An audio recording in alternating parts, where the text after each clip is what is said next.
Comment choisir la meilleure assurance vie? Tu vois, ça c'est quelque chose qu'on me demande souvent. On me demande, Rosso, quelle est la meilleure assurance vie? Et dans cette vidéo, je vais te donner toutes les cartes justement pour choisir ton assurance vie.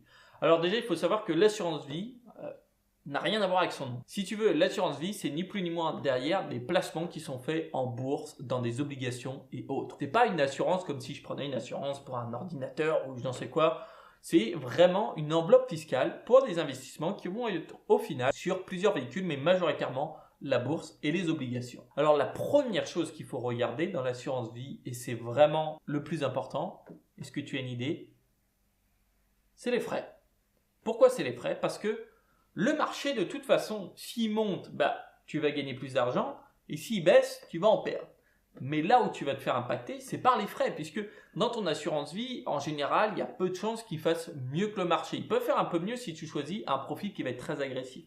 Mais dans les investissements, ce qu'il faut faire, c'est déjà si tu as la performance du marché, tu es très très bien. C'est-à-dire que tu bats plus de 80 à 95% des personnes. Il faut le savoir ça. Alors quand je dis la performance du marché, c'est-à-dire que si le marché global des actions a augmenté de 8%, il faut que toi tu aies augmenté de 8% ou tu essayes de faire 7,5, tu vois. Et là, ça sera déjà pas mal. Alors pour te donner une idée sur les frais, si tu prends 8% d'augmentation annuelle, on place 20 000 euros sur 40 ans. Avec 3% de frais, ce qui est la moyenne basse des banques traditionnelles, à la fin tu auras 140 799,77 euros. Et si tu as 1,5% de frais, ce qui est la moyenne, on va dire, des services en ligne, tu auras 248 320 euros et 49 centimes. Là, c'était sur 40 ans avec 20 000 euros. Et là, donc, on le voit directement, les frais impactent la performance. Ce qui fait que tu as les cartes maintenant pour choisir soit, toi, de donner 100 000 euros de plus à ta banque parce que tu as envie qu'il s'achète des nouveaux bureaux ou parce que tu aimes bien que ton banquier puisse t'appeler pour te vendre des assurances pour un portable ou des nouveaux forfaits, enfin bref, plein d'autres choses. Ça va être chacun qui décide. Ou sinon, tu prends un service qui va être avec moins de frais et du coup, toi, tu vas avoir 100 000 euros de plus que tu vas pouvoir dédier à ce que tu veux comme projet. Et si tu veux, dans les frais, sur l'assurance vie, déjà, il ne faut pas que tu aies de frais d'ouverture et pas de frais de versement. C'est-à-dire que quand tu ouvres une assurance vie, qui ne te facture pas juste parce que tu as ouvert une assurance vie pour eux, ça leur coûte pas grand-chose et en plus, tu vas être un client et tu vas pouvoir leur apporter de l'argent. Ensuite, sur les frais de versement, là, c'est encore plus stupide. C'est-à-dire que dès que tu verses de l'argent, ils prendraient une part dessus alors qu'eux, ils vont déjà prendre sur les frais de gestion. Alors justement, sur les frais de gestion, tu vois, là, je t'avais mis le global tout à l'heure, on a vu, avec 1,5% ou quelque chose comme ça. Sur les frais, prends du moins de 2% en général. Vraiment, concentre-toi là-dessus. Déjà, si tu choisis ton assurance vie avec ça, tu auras une assurance vie qui sera bien meilleure que la grande majorité des personnes qui ont une assurance vie. Parce qu'il ne faut pas oublier que les meilleurs investisseurs sont ceux qui payent le moins de frais. Je vais te répéter ça. Les meilleurs investisseurs sont ceux qui payent le moins de frais et qui savent ce qu'ils font. C'est vraiment le point le plus important dans les investissements.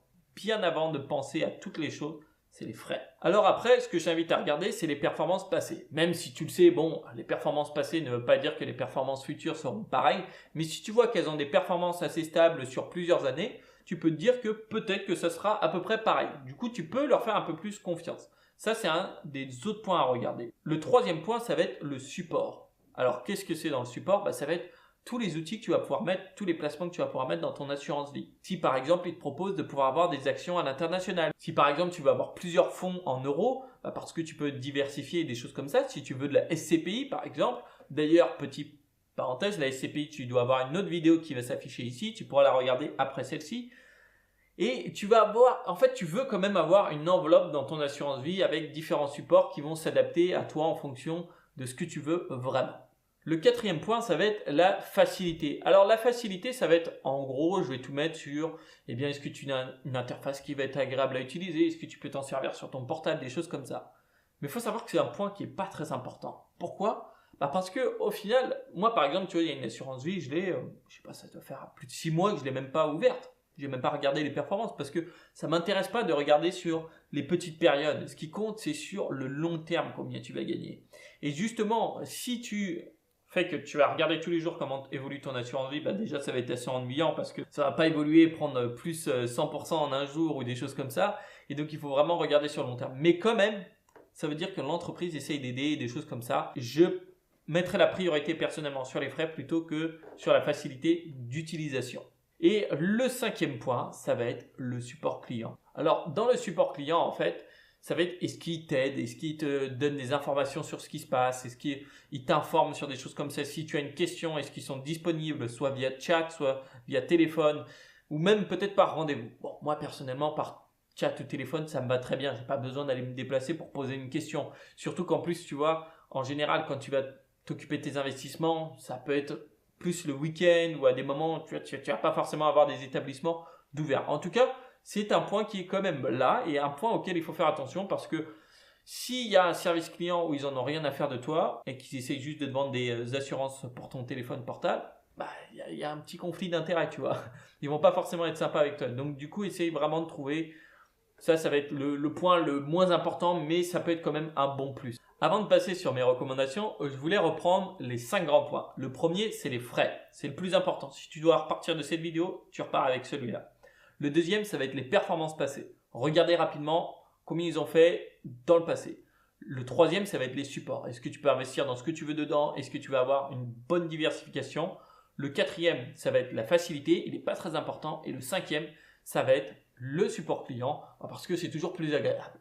Alors, dans les recommandations, en fait, on peut se baser que sur les fonds en euros. Pourquoi? Parce que chaque profil va être différent sur les assurances vie. C'est-à-dire que tu peux choisir d'avoir un profil qui va être plutôt sûr et donc avec plus de parts de fonds en euros ou un profil plus agressif avec plus de parts en actions. Là, je ne vais pas rentrer dans tout le détail de ça puisqu'il y a une vidéo archi complète sur l'assurance vie que j'ai déjà faite et tu pourras regarder juste après qui sera dans la description. Mais sur tout ce qui est l'assurance vie dans les fonds en euros, du coup, en général, il y a du 2% et si on regarde, tu as deux fonds qui fonctionnent bien, c'est Euro Exclusif à 2,31% qui est disponible par exemple chez Boursorama Bank.